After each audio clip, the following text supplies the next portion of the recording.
There are more than 1 billion cars in this world of ours, from electric gliders to power sliders, and pretty much everything in between.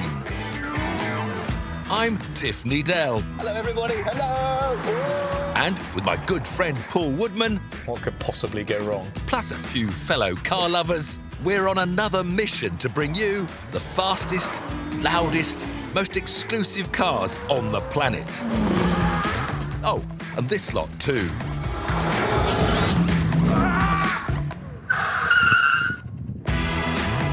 From high peaks to millionaires' retreats, our quest has taken us far and wide, stopping at nothing to bring you the ultimate automotive experiences.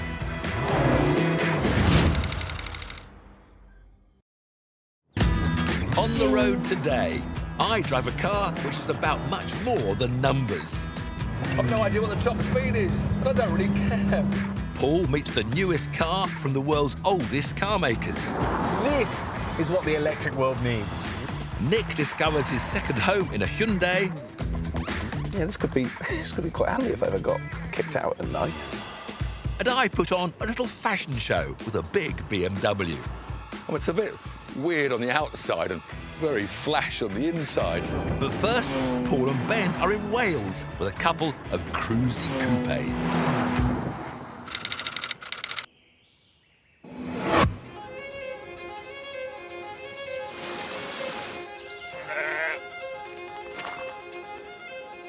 There are a few better ways from getting from one side of a country to another than a big, comfortable Grand Tourer.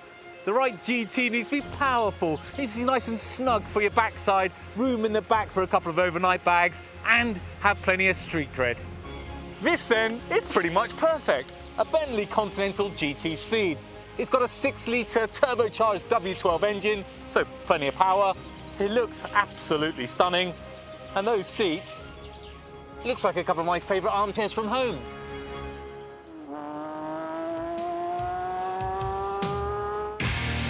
The best way to cross a country? Ah!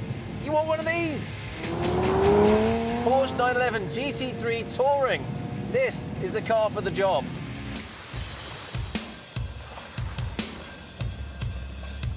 You know this is a road test about big, comfortable GTs, not track-focused sports cars. This is a GT. It's GT3 Touring, double touring. It's in the name. I've got to say, it looks spectacular. I think both cars look spectacular. Yeah, they both look amazing. I love the styling on this. I won't mention the colour of yours. It is amazing inside that car. Quite minimalistic in the Porsche. Those sport seats, £4,000 extra. I had a look at those. That's a lot of money for something you can't adjust. So if you don't like the seating position, then you're going to have a long journey. But for me, the ergonomics in here are spot on. So I'm happy. Yeah, but for a Grand Tour, it's supposed to be comfortable, relaxed. Yeah, but I'm going to have a lot more fun along the way. I couldn't help notice the lack of aero on the back of that. That's because it's subtle. It's got active aero, so it's not in your face the whole time in that great big swan neck wing. So is this active aero as well? Well, it's smaller though, isn't it? Talking of smaller, boot capacity in this thing? Okay, it's 132 litres in the front, so it's not a lot. 358 litres, a massive boot in this. Yeah, show off. But they're Grand Tourers, Ben, and they're all about driving. Right, you've hit the nail on the head. Performance is key. We're in the Swiss Alps. You're in Wales! The next best thing is Wales. Let's test them. Get in, strap it up, and let's see what you can do.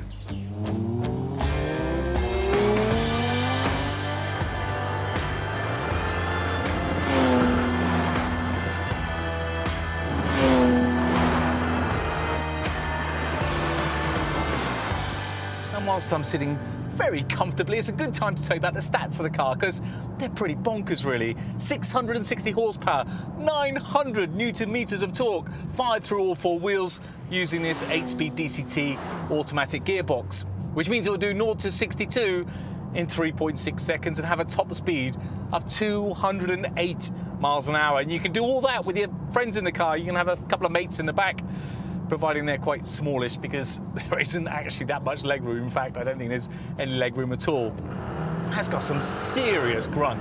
The steering feels good as well. Like a lot of these big cars, it just hides its weight so well.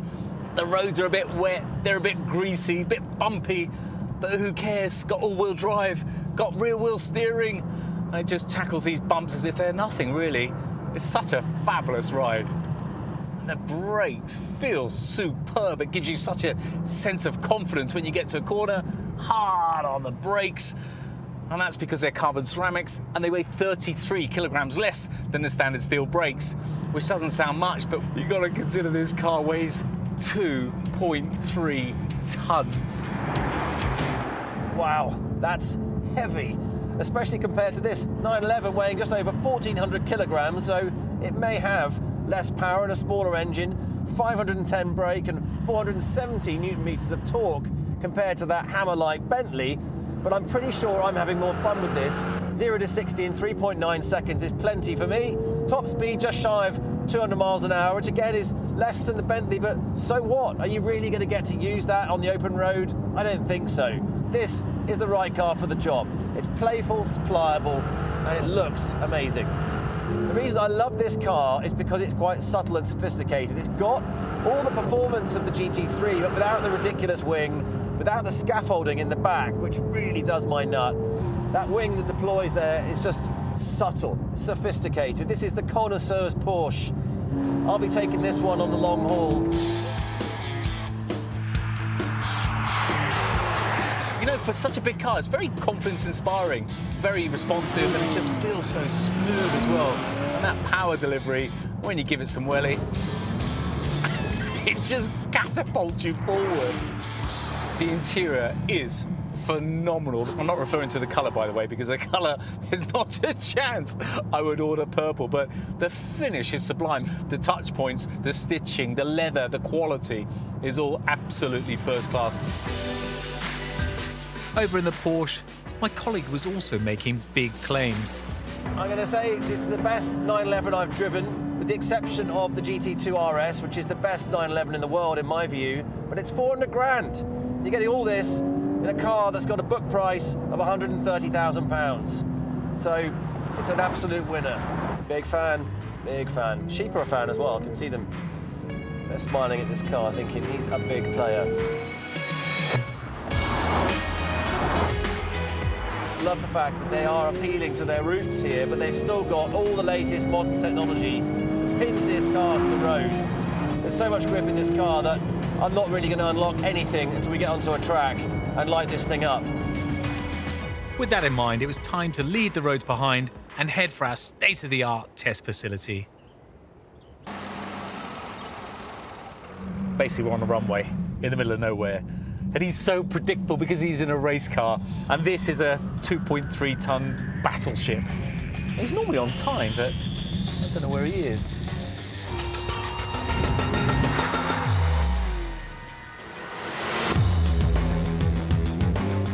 All right, Goose. There's always one, isn't there? What's your plan then, Ben? Well, we're here at the technical centre. We can do a bit of drag racing. You are so predictable. But first, it was time to talk money.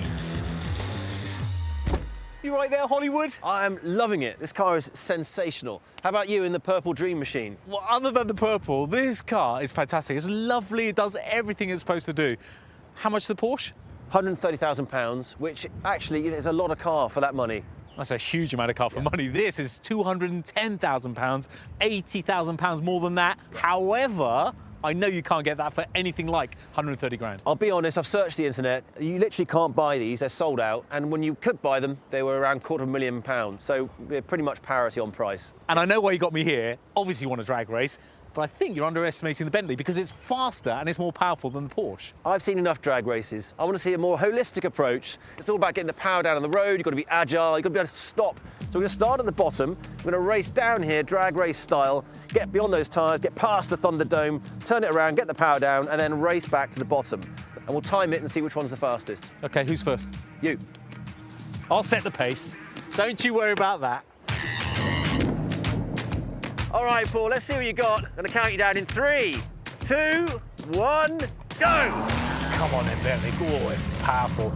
Ease off. That's a good head of steam. I've got to pick my braking zone. I don't want to outbrake myself. Don't brake too late. I've taken quite a wide line, but here we go. Whoa, the brakes are so good for such a big car. Oh, get the tail out. A little bit of oppo. This thing is quick. Looking good. very neat and tidy. Nice and smooth. I'm not like the Hollywood stuntman. Racing drivers keep it smooth and stop the clock. You did a good job there. That was very neat and tidy. I did think you'd outbrace yourself, but you pulled it in. Your time was a 28.6.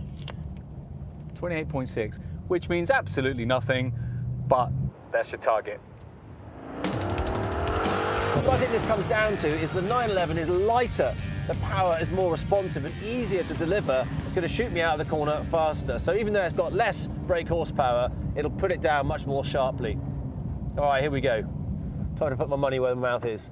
All right, Ben, ready? 3, 2, 1, go. Oh, that looks good. That looks really good. Fast as well. Cool.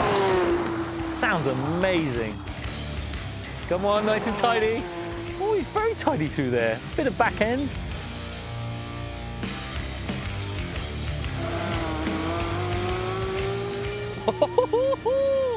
Well, that is such a good-looking car. Ready, and stop the clock. Ooh, that's a surprise.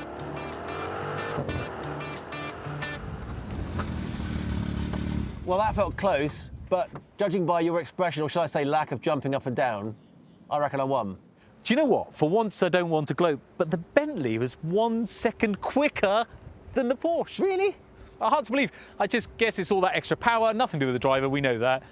The brakes were phenomenal, just got the power down so well, and it was a rocket along those straights. It's deceptively fast, that, and you did stop really well, and it carried beautiful speed through the corner. You punched out the other side, so looks can be deceiving. But I'm impressed. It's a well-balanced car. They both are. The truth is, these are both incredible cars. But we set out to find the best Grand Tourer. And at the end of the day, for the long drive home, there's only one winner for me. Just maybe not in purple.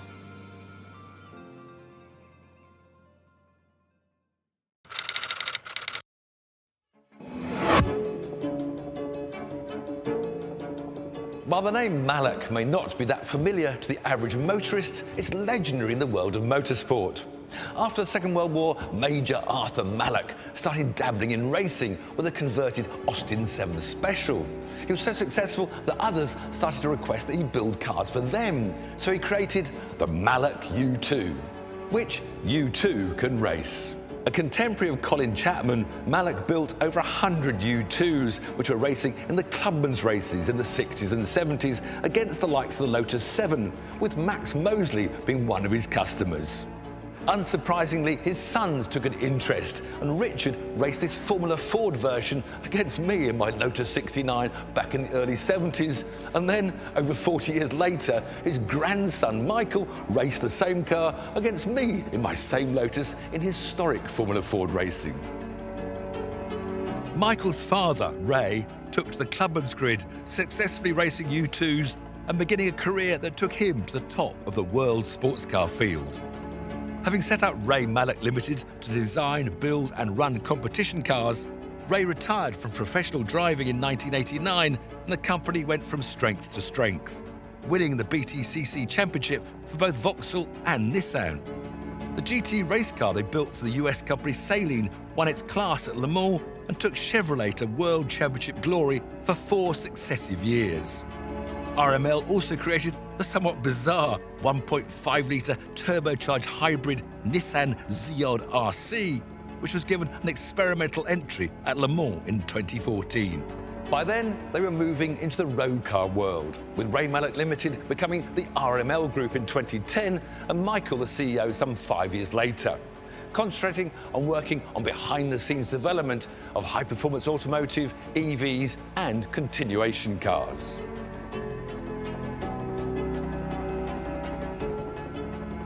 And now they've built a road car of their own to showcase their capabilities and created the RML short wheelbase, complete with the Malak Shield. The short wheelbase uses the powertrain and some parts of the chassis from the Ferrari 550 Maranello.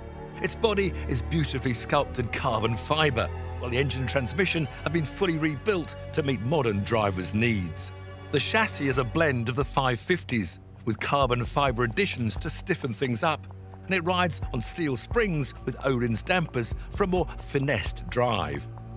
Inside is a feast of handcrafted, beautiful materials that give the impression of a glamorous 60s GT, but with a modern, high-end feel. Nothing about this is off the shelf.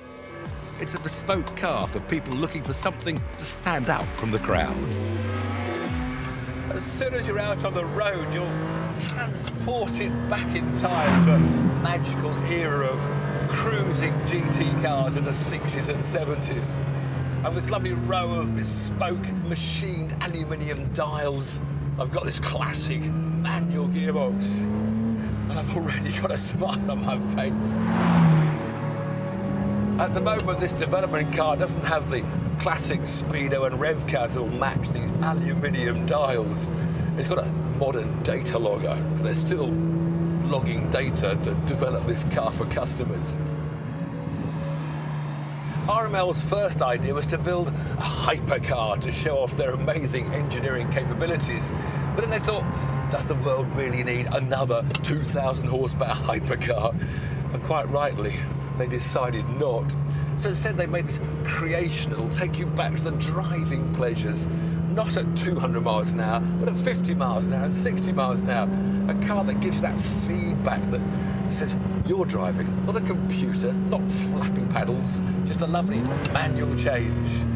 A V12 that provides 470 horsepower from its 5.5 litres. That's enough for any road car.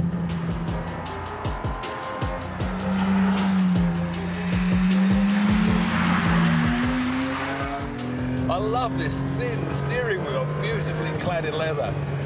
And it just gives that olden day feel. Very positive steering straight away, and it's just confidence inspiring from the word go.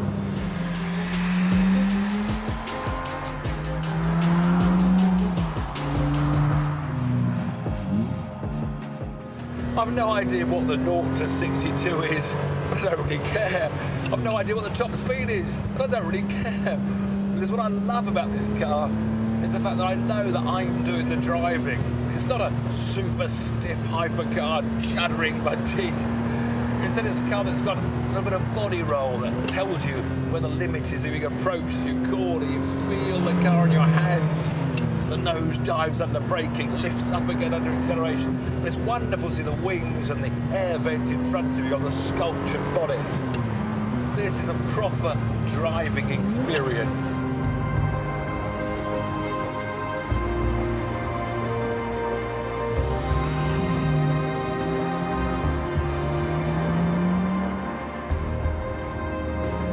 And if you do want to move back into the 21st century, there's a little James Bond trick down here. It does have a touch screen.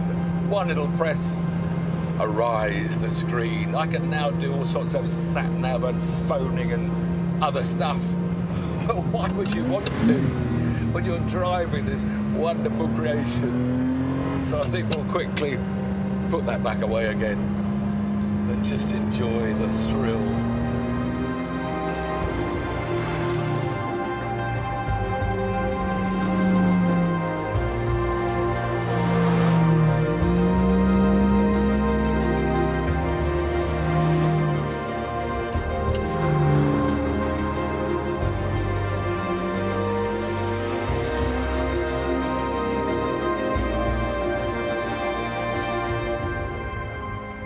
The RML short wheelbase's brief is to be an up-to-date take on the glamour of the past. Something that combines style with drivability, that can raise a smile no matter your mood. And for me, it's fulfilled that brief brilliantly.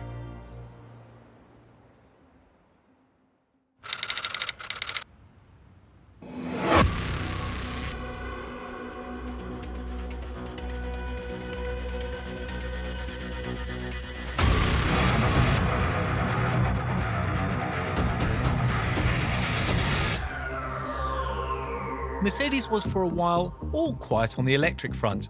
It wasn't resting on its laurels, rather biding its time to make sure any EV to wear a three-pointed star looked right, felt right, and went right. This is the Mercedes-Benz EQS, Stuttgart's answer to electric luxury. Welcome to the future. Look at that interior.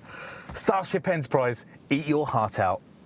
There's colour controllable ambient lighting as far as the eye can see, and there's this massive screen and dashboard in front of you. Tesla actually set the trend a few years ago for the big infotainment screen, but this is taking it to a completely different level. It certainly looks impressive, but is it overkill? And most importantly, what does it drive like?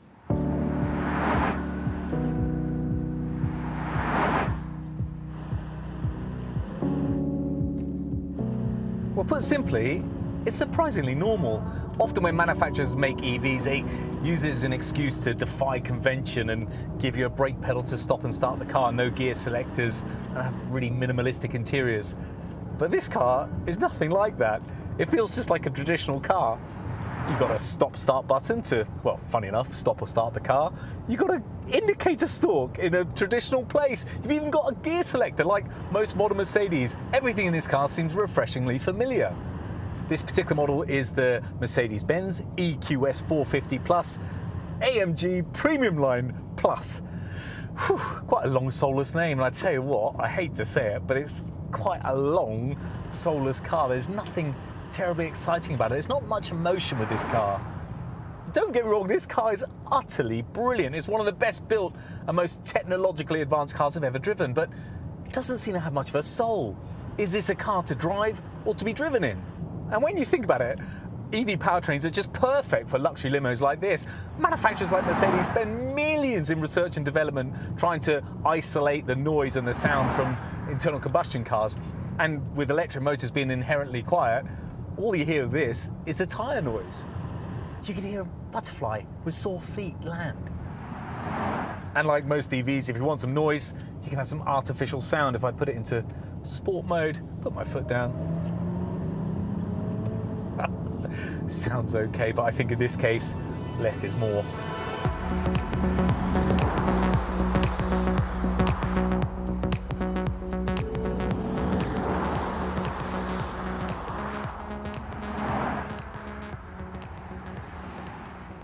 The car looks as big as a Bavarian castle, but the reality is there's so many different driver's aids on this car that make you feel like you're driving a smaller, lighter car. The steering, for example, is super light. It's very precise. It feels really good. It's got air suspension. It's got all-wheel steering, so those rear wheels turn the opposite direction just to get you around those tight, twisty corners that little bit easier. But the thing that really lets it down is this brake feel. You've got to put your foot about 1.5 inches before anything happens. The brakes are actually phenomenal, but you just got no feel there. As a driver, you want to have a bit of a feel. You want to have a bit of confidence in your brakes, and you really got to put your foot hard on that brake to get anything from it. Performance of the car, 0 to 62 in 6.2 seconds, top speed of 130 miles an hour. It's not the quickest thing in the world, but it's not the range topper. That's the AMG version, which promises more engagement and much more power. No matter which EQS you go for, though, you can't deny its presence. It's not until you get out of this car you realise how ginormous it actually is. It's huge, but it's very traditional Mercedes, very curvaceous all the way down the side. These beautiful 21-inch wheels, they're an optional extra on the car, comes as standard with 20-inch wheels. And one thing I'm so delighted about is that Mercedes have kept traditional wing mirrors. They haven't opted for those silly little electric wing mirrors. There's no front storage here, which is unusual for an electric car. And then when you come to the front, you see how futuristic this car looks. And all this is just for show. It looks like something out of a science fiction movie. It does help with the drag, though, however. But let's be fair, the most interesting view of this car is from inside. The brief here appeared to be make it Merc, but make it futuristic. And that's exactly what we got. The main attraction is the optional hyperscreen, a massive OLED slab that runs the width of the car. With this, you navigate pretty much all of the car's functions. The materials and design in here are simply staggering. If you're going to spend lots of time in an EV, this is a good place to be. This car shows that Mercedes are serious about a battery-powered future. And the cherry on the cake for the EQS, it's range. It's got a range of over 400 miles on a single charge. This is what the electric world needs. And it's quick to charge too, well, relatively speaking. And that's thanks to its 207 kilowatt DC charging ability, which means in the electric world, it'll charge up to 510 miles an hour. Already manufacturers such as Mercedes are talking about a 1,000-kilometre range. I can't help thinking that in 10 years' time, someone's going to be watching this back, laughing at me getting excited about a 400-mile range and charging your car at 510 miles an hour. The EQS is one of Mercedes' early efforts at a big EV. At around £100,000, it's not cheap, but its tech is up there with the best and its luxury pretty much unmatched.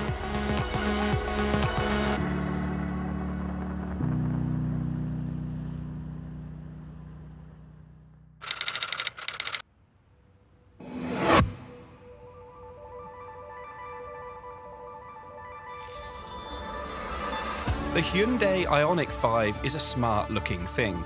It's got the look of something you imagine cars in the future would look like when you were 8.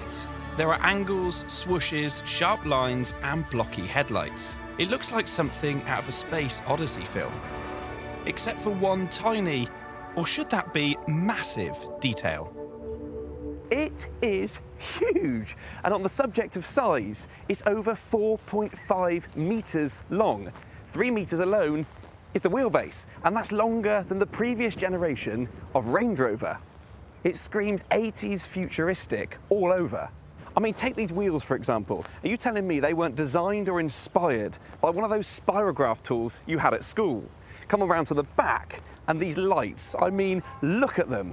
Pixel lights on a car in 2022. That is cool. Angles, sharp lines all over, and robotic looks. It's got to be one of the most futuristic, retro designs that anyone's going to see on the road today. This model is the ultimate 73 kilowatt all-wheel drive plus, the top of the tree. That means I've got a 305 horsepower, 605 newton meter twin motor attached to a 73 kilowatt hour battery. That results in a 0 to 62 time of 5.2 seconds. But let me tell you, in an EV with instant savage torque, it feels so much quicker. An even more impressive stat is its charge time. If you get the right charger, you can get this from 10% to 80% in just 18 minutes. And according to Hyundai, with a full charge, it'll do 286 miles. The Ionic 5 is one of 3 cars which shares the same platform, the other 2 being the Kia EV6 and the Genesis GV60. Each has their own job to do, whether that be luxury or style, or in the case of the Ionic, being a bit like an 80s robot. Behind its truly massive exterior is a very smart cabin. There's a clean design, plenty of tech, and easy-to-use manual dials. But the most impressive thing is the space in here. As it's an EV, its batteries and motors are stored under the floor, meaning the cabin is free of stuff. When you slide that back, and you can even stretch out a little bit. And to be honest with you, it feels a bit more like a home than a car. Let me explain. Instead of a glove box, you've got a drawer which typically you'd find in your kitchen. You've got a widescreen TV with a fireplace which you find in your living room, and you've got a mirror, well, it's huge, and the sort of mirror you find in your bathroom. Then there's the seat, and at the flick of a switch, it turns into a bed. Yeah, this could be quite handy if I ever got kicked out at night.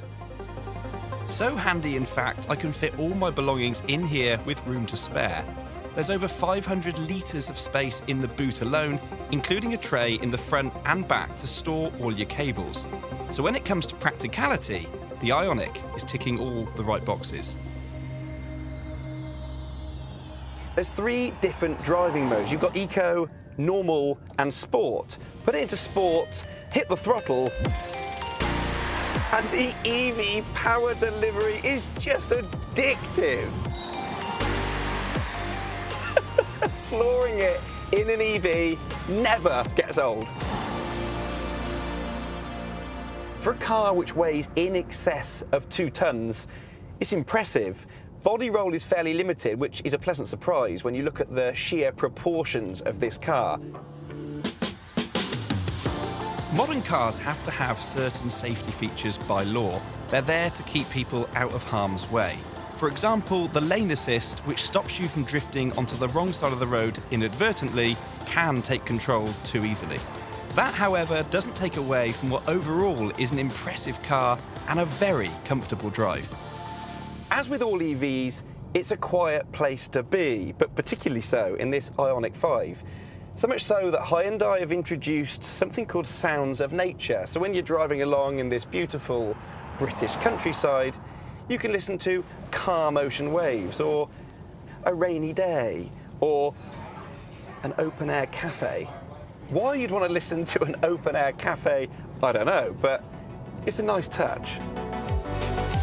This is a car which, on paper, you'd barely believe would work, especially with all its out-there features. But it's absolutely won me over.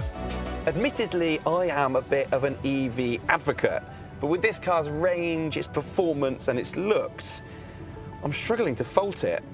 It's quick, it charges super fast, and it's got some of the coolest and quirkiest features on the market. The inner kid in me loves the robotic, futuristic styling, and the adult in me loves the comfort, the safety, and the pure driving experience.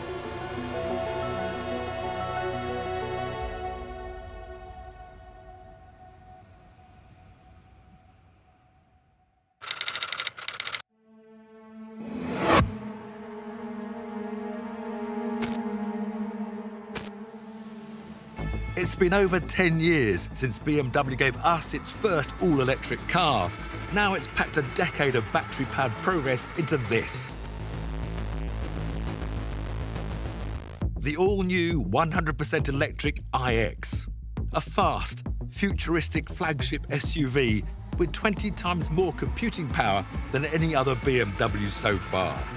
It's definitely high-tech, but is it high fashion? Fashion is a funny thing, isn't it? And I've owned this bling jacket for about 10 years, but hardly ever dared wear it. I mean, it's a bit weird on the outside and very flash on the inside. I worry about what people might think. Fortunately, BMW designers have got thicker skins, which is why their new iX model has polarised opinion. In fact, that's putting it mildly. People have been engaging in online warfare over the looks, with some wondering what the BMW designers were thinking. And OK, this huge grid at the front might not be everybody's taste. I, however, quite like it, and it does serve some purpose because it hides the little camera and all the radar devices for the autonomous features. And it's made of a very clever polyurethane, which fixes itself when heated up to get rid of any little scratches or stone chips to give the radar a clear view. Brilliant stuff. Now, normally we don't open bonnets anymore. It's all full of plastic. But I'm going to make an exception with the iX because this is the bonnet. That is it. The filler for your windscreen washer fluid. Nothing else opens on the front. There's no frunk on an iX. But enough of the outside. Things are less controversial when you jump in. OK, we are in the top of the range interior design suite spec. But this cabin just oozes quality. There's lots of touches of this diamond-cut glass wherever you look. There's sustainably sourced wood, there's recycled plastics, there's a carpet, there's 100% eco-nile or something from recycled nylon. And the leather is tanned with olive oil extracts. But the bit I love the most is that instead of gluing a tablet to the dashboard, they created this beautiful curved screen. Mind you, they unfortunately also allowed the interior designer to design the steering wheel. A polygonal steering wheel. No. Just no. Time for a drive, I think.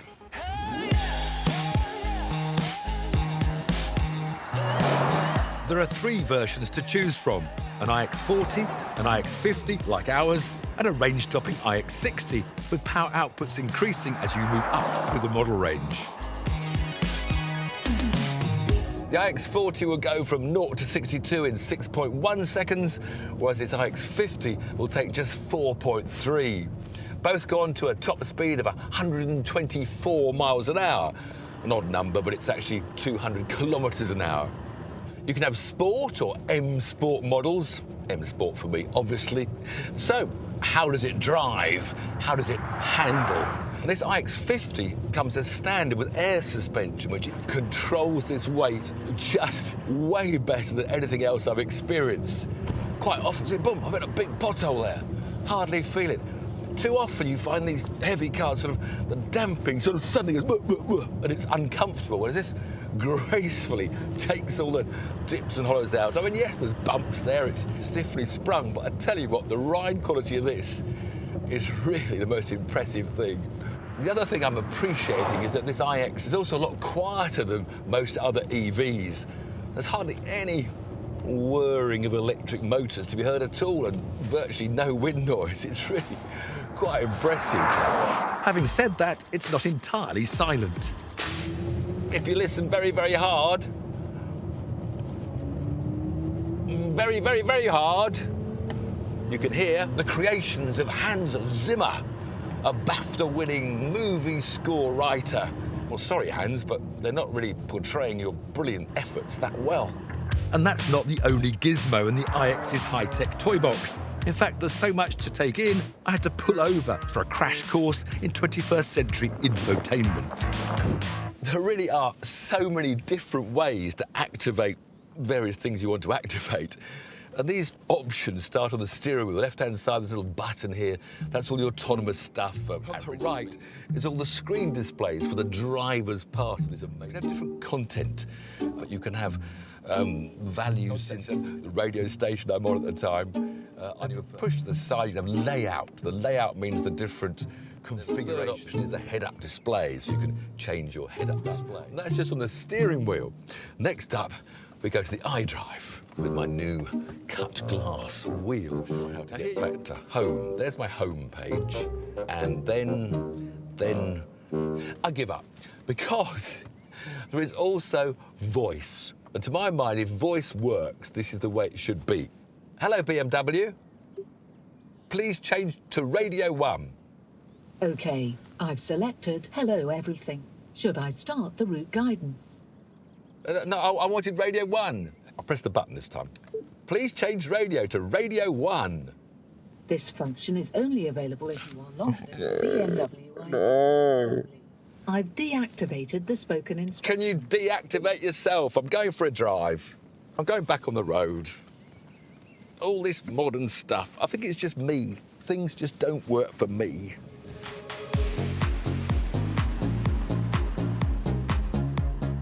But, you know, really, as electric vehicles go, I've never driven one that's quite so comfortable, quite so refined, quite so quiet.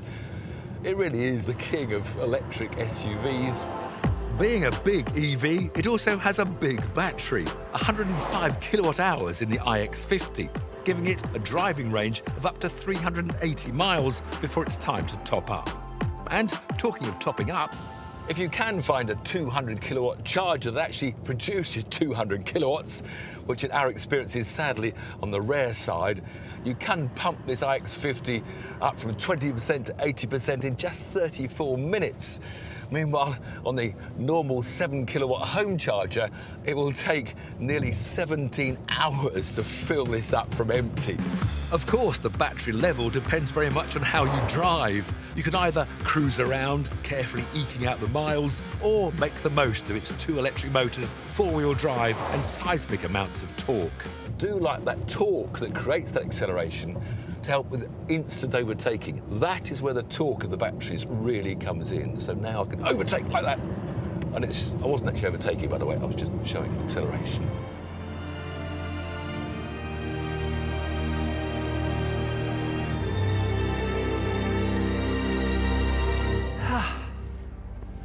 Well, I have to say, the more I drove this iX, the more I enjoyed it. It's really comfortable, it takes all the bumps really well. Incredibly quiet, it's very relaxing to drive. I really do.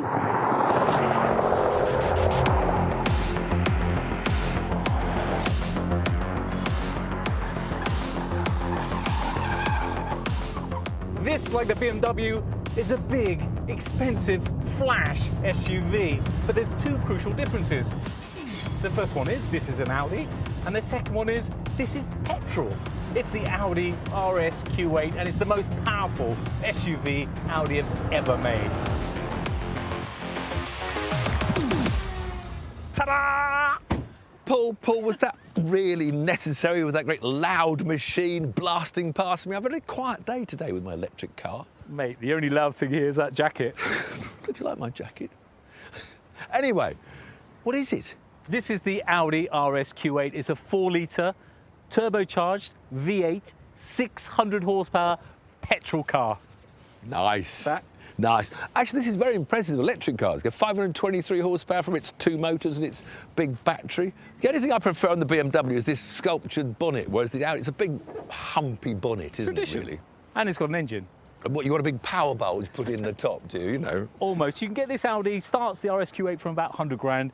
The top of the range Vorsprung is about 125 grand. So quite close on price and power. I quite like the coupe style look they both have. They both look so good. Yeah. Very different, but very good. Have you seen inside? Have a look. It's got no diamond cut glass, Paul. Yeah, quality, but no flash sort of. It's got 3 screens. It's all sorts of quality. It's high tech as well. It doesn't look as high tech as that. It hasn't got a curved screen, has it? Yeah, plenty of quality, but not quite so much bling as in the BMW. Speaking of quality, less of the bling. What we need to find out is who the best driver is. No, we're here to find out which is the best car. Well, not the best car, the fastest car. Come on, let's have a drag race. Oh. Yes, that. I'll tell you what, Tiff. What? I won't even use launch control because this is a wee bit quicker than that. I'll just put it in sport, squirt the throttle. Come on, get in. It seems weird having a drag race all quiet, sitting here with no noise at all. And I'll tell you what, he's got more power, but I think, you see, the torque starts immediately with electric engines, whereas his will come in after he's got a few thousand revs on the maximum torque. I don't know where he is, about 2,000 or 3,000. So I reckon I can get the jump, but whether he comes back at me or not, that's what we have to wait and see. Are you ready, Mr. Nadell? Yes, I've got all my torques. It seems weird lining up with no sound at all for a drag race, anyway. OK, let's get ready. Oh, one thing before we go. Hey, BMW. Open all windows. All right eye will open all the windows. No! No! 3. No! No BMW! No BMW! Oh, look at that! Whoa, that's quick. The Audi's coming back. The Audi's coming back. Close all windows! Hey, BMW! He's coming back! Close all windows! Close all windows! It's going to be close. It's going to be very close.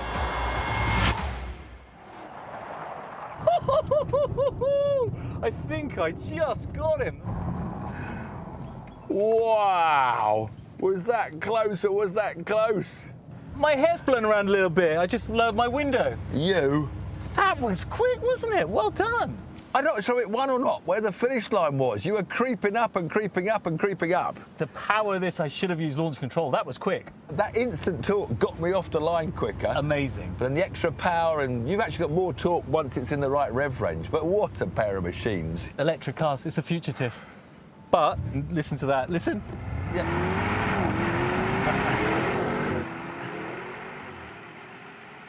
I'll go home then.